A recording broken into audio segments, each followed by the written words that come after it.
Developing now, Nebraska lawmakers say it's time to take a hard look at how public schools are funded. Two senators are pushing for a new interim study, one they say could shape the future of education funding in our state. Channel 8's Karen LaCresse breaks down what this study would do and what it could mean for your property taxes.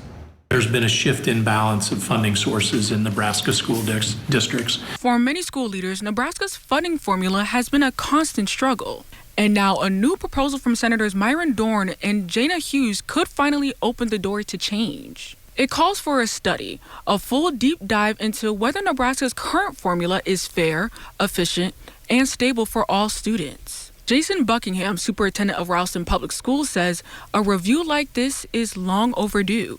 We're a district that has about 65% free and reduced lunch, so we have a fairly high poverty concentration in our district.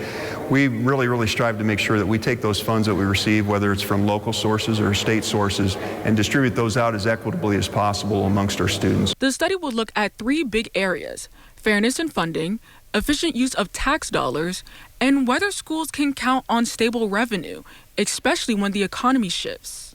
But superintendents say they want to reduce Nebraska's heavy reliance on property taxes and increase the state's share instead. Increases in funding at the state level are really much appreciated.